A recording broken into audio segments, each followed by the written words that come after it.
नमस्कार दोस्तों, आपके अपने चैनल हिंदी साहित्य क्विज में आपका बहुत बहुत स्वागत है।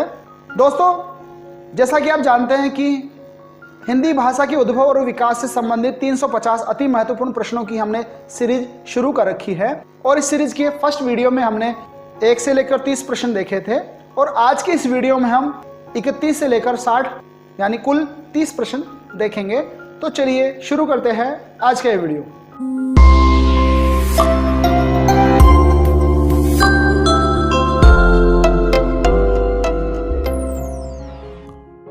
दोस्तों, वीडियो शुरू करने से पहले मेरी आपसे रिक्वेस्ट है कि अगर अभी तक आपने हमारे चैनल को सब्सक्राइब नहीं किया है तो चैनल को सब्सक्राइब जरूर कर लें और बेल आइकन को दबाकर नोटिफिकेशन ऑन कर लें ताकि हमारे आगे आने वाली वीडियो की जानकारी आपको सबसे पहले मिल सके। तो चलिए वीडियो में आगे बढ़ते हैं।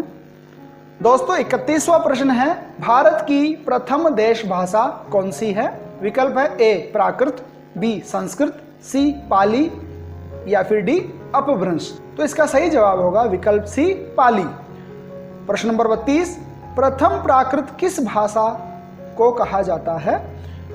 विकल्प देखिए, ए अपभ्रंश को, बी पाली को, सी अवहट को या फिर डी संस्कृत को। तो यहां सही जवाब होगा विकल्प बी पाली, यानी पाली भाषा को हम प्रथम प्राकृत के रूप में भी जानते हैं। प्रश्न नंबर 33 देखिए, पाली भाषा का संबंध मुख्य रूप से किस धर्म से है? विकल्प देखिए, ए सिख धर्म से, बी ईसाई धर्म से, सी जैन धर्म से, डी बौद्ध धर्म से। तो यहाँ सही जवाब हो जाएगा विकल्प डी बौद्ध धर्म से। प्रश्न नंबर 34, पाली प्राकृत भाषाओं का विकास क्रम निम्न में से किस भाषा से हुआ है? विकल्प देखिए, ए लौकिक संस्कृत से, बी पुरानी हिंदी से, सी शौरसेनी से या फिर डी वैदिक संस्कृत से। यहाँ सही जवाब होगा विकल्प डी वैदिक संस्कृत से। वैदिक संस्कृत से ही पाली और प्राकृत भाषाओं का उद्भव हुआ है, विकास हुआ है। प्रश्न नंबर 35 देखिए, हिंदी भाषा का प्राचीन काल क्या माना जाता है? विकल्प है ए 700 ईस्वी से 1400 ईस्वी तक, बी 800 ईस्वी से 1600 ईस्वी तक, सी 1000 ईस्वी से 1500 ईस्वी तक या फिर विकल्प डी 1100 ईस्वी से 1400 ईस्वी तक। तो यहाँ सही जवाब होगा विकल्प सी 1000 ईस्वी से लेकर 1500 ईस्वी तक के समय को हिंदी भाषा का प्राचीन काल के रूप में माना जाता है। प्रश्न नंबर 36, हिंदी भाषा का प्रारंभ कब से माना जाता है? तो यहाँ जैसे कि 35वें प्रश्न से ही अंदाजा लग गया होगा। विकल्प देख लीजिए, ए 1000 ईस्वी से, बी 600 ईस्वी पूर्व से, सी 500 ईस्वी पूर्व से या फिर डी 1500 ईस्वी पूर्व से। तो यहाँ सही जवाब होगा विकल्प ए 1000 ईस्वी से। हिंदी भाषा का प्रारंभ काल 1000 ईस्वी से ही माना जाता है। प्रश्न नंबर 37, संस्कृत, फिर पाली, फिर प्राकृत, फिर अपभ्रंश और हिंदी भाषा का यह रूप किस आधार से निर्धारित किया गया है? तो यहां देखिए, ए इतिहास आधारित, बी भूगोल आधारित, सी प्रयोग के आधार पर या फिर प्रचलन के आधार पर। तो यहां विकल्प हो जाएगा सही ए इतिहास के आधार पर, यानी जो क्रम दिया हुआ है भाषा का यह इतिहास के आधार पर दिया हुआ है। प्रश्न नंबर 38 देखिए, हिंदी भाषा के उद्भव और विकास का सही क्रम चुनिए। यहाँ पहला विकल्प है ए संस्कृत पहले, फिर उसके बाद पाली, फिर प्राकृत, फिर अपभ्रंश और उसके बाद खड़ी बोली और उसके बाद शौरसेनी और फिर पश्चिमी हिंदी, यानी यह क्रम अगर भाषा का है तो आप यहाँ विकल्प ए चुने। इसी प्रकार बाकी विकल्प आप देखें और वीडियो को पॉज करके भी आप ये विकल्प देख सकते हैं। तो यहाँ सही जवाब होगा विकल्प डी, पहले संस्कृत, उसके बाद संस्कृत से पाली भाषा का उद्भव हुआ, पाली से प्राकृत आई, प्राकृत के बाद अपभ्रंश का उद्भव हुआ, अपभ्रंश से शौरसेनी का और शौरसेनी से पश्चिमी हिंदी और पश्चिमी हिंदी में फिर खड़ी बोली का विकास हुआ। ये क्रम उचित क्रम है, सही क्रम है। प्रश्न नंबर 39 देखिए, भाषा और लिपि का आपस में क्या संबंध है? विकल्प देखिए, ए एक दूसरे की विरोधी है, विकल्प बी एक दूसरे की पूरक है, विकल्प सी एक दूसरे की प्रतिद्वंदी भी है या फिर इनमें से कोई नहीं। तो यहाँ सही जवाब होगा विकल्प बी एक दूसरे की पूरक है, यानी भाषा और लिपि आपस में एक दूसरे की पूरक है। प्रश्न नंबर 40, लिपि के विकास क्रम में निम्नलिखित में से पहली लिपि कौन सी है? विकल्प देखिए, ए भावमूलक लिपि, बी सूत्र लिपि, सी चित्रलिपि, डी प्रतीकात्मक लिपि। तो यहाँ सही जवाब हो जाएगा विकल्प सी चित्रलिपि, यानी सबसे पहले इन चारों में से चित्रलिपि का विकास हुआ है। प्रश्न नंबर 41, अधिकांश भारतीय भाषाओं का विकास किस लिपि से हुआ माना जाता है? विकल्प देखिए, ए खरोष्ठी लिपि से, बी ब्राह्मी लिपि से, सी कुटिल लिपि से, या फिर डी शारदा लिपि से। तो यहाँ सही जवाब हो जाएगा विकल्प बी ब्राह्मी लिपि से। प्रश्न नंबर 42, भारत में प्राचीन समय में कुल कितनी लिपियां प्रचलित थी? विकल्प देखिए, ए 2, बी 3, सी 4, या फिर डी 5। तो यहाँ सही जवाब होगा विकल्प बी 3। और वो लिपियां जो थी वो थी सिंधु लिपि, खरोष्ठी लिपि और ब्राह्मी लिपि। ये लिपियां प्राचीन काल में भारत में प्रचलित थी। प्रश्न नंबर 43, निम्नलिखित लिपियों में से कौन सी लिपि पहले उर्दू लिपि की भांति दाएं से बाएं लिखी जाती थी? यानी जिस प्रकार उर्दू लिपि लिखी जाती है दाएं से बाएं, वैसे इन चारों में से एक लिपि लिखी जाती थी पहले। तो वो कौन सी लिपि है? तो यहाँ विकल्प देखिए, ए ब्राह्मी लिपि, बी खरोष्ठी लिपि, सी चित्रलिपि, या फिर डी सूत्र लिपि। तो यहाँ सही जवाब होगा विकल्प बी खरोष्ठी लिपि। खरोष्ठी लिपि उर्दू की भांति ही दाएं से बाएं लिखी जाती थी। प्रश्न नंबर 44, देवनागरी लिपि में हिंदी के अतिरिक्त निम्न में से और कौन सी भाषा लिखी जाती? यानी हिंदी भाषा के अलावा निम्न में से कौन सी भाषा है जो देवनागरी लिपि में लिखी जाती है? विकल्प देखिए, ए तमिल, बी बंगला, सी पंजाबी और डी मराठी। तो यहाँ सही जवाब हो जाएगा विकल्प डी मराठी। मराठी भाषा हिंदी की तरह देवनागरी लिपि में ही लिखी जाती है। प्रश्न नंबर 45, निम्नलिखित में से कौन सी विशेषता देवनागरी लिपि में नहीं है? विकल्प देखिए, ए स्पष्टता, बी निश्चितता, सी ध्वन्यात्मकता, या फिर डी नियतता। तो यहाँ सही जवाब हो जाएगा विकल्प सी ध्वन्यात्मकता। ये गुण देवनागरी लिपि में नहीं है।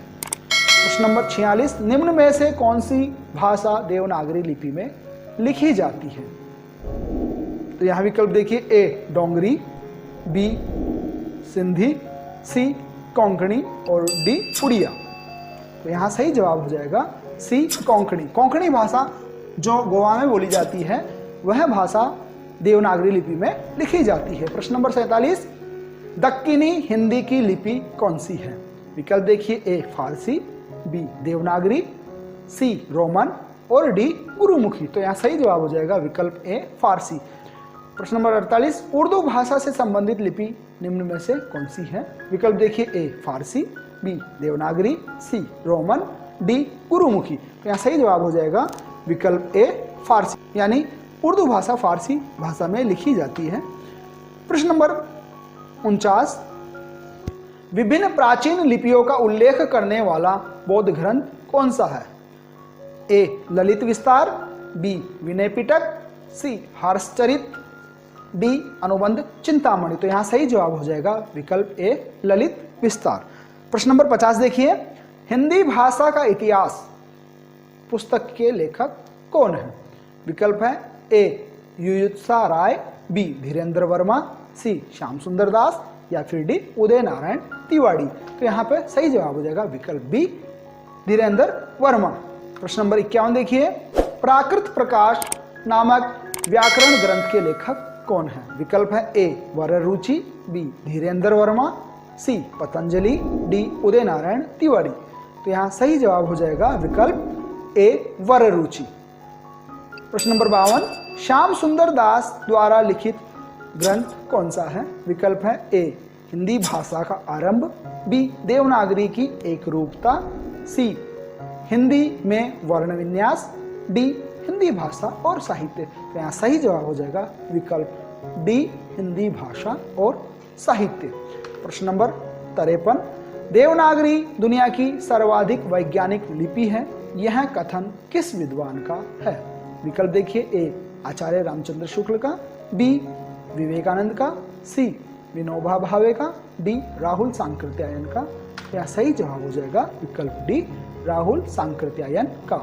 यानी जो लाइन आई है देवनागरी लिपि दुनिया की सर्वाधिक वैज्ञानिक लिपि है, यह कथन राहुल सांकृत्यायन जी का है।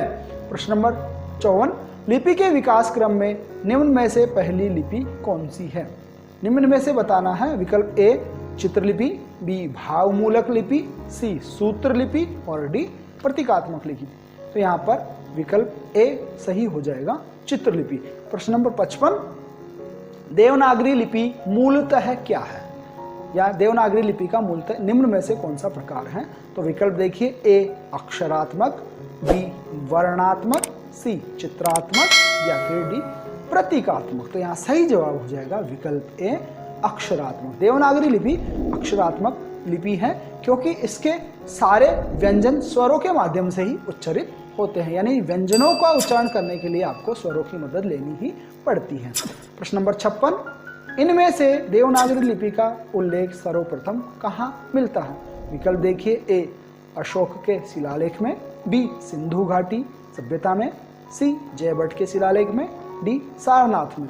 तो यहाँ सही जवाब हो जाएगा विकल्प सी जयभट्ट के शिलालेख में।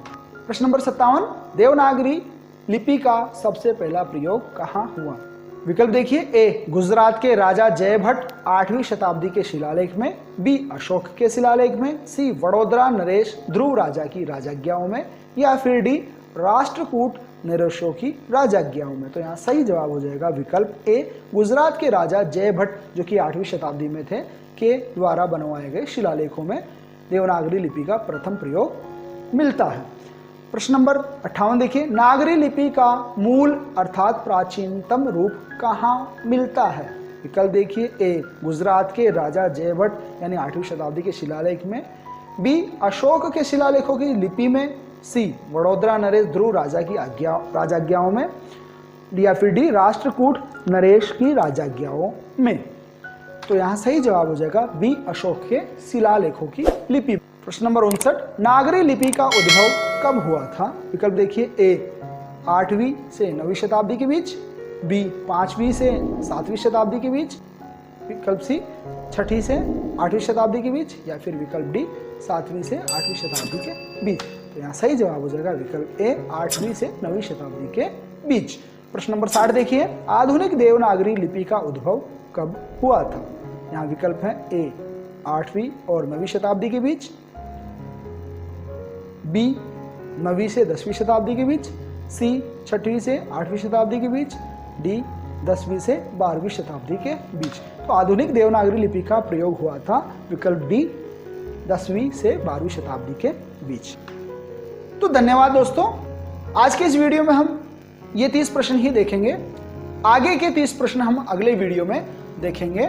आगे आने वाली वीडियो का लिंक और इस वीडियो का फर्स्ट पार्ट का लिंक आपको इसी वीडियो के डिस्क्रिप्शन में मिल जाएगा और ऊपर आई बटन पर क्लिक करके भी ये दोनों वीडियो आप देख सकते हैं।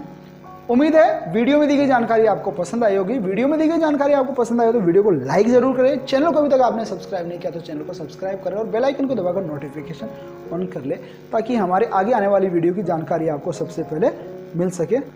धन्यवाद। जय हिंद, जय भारत।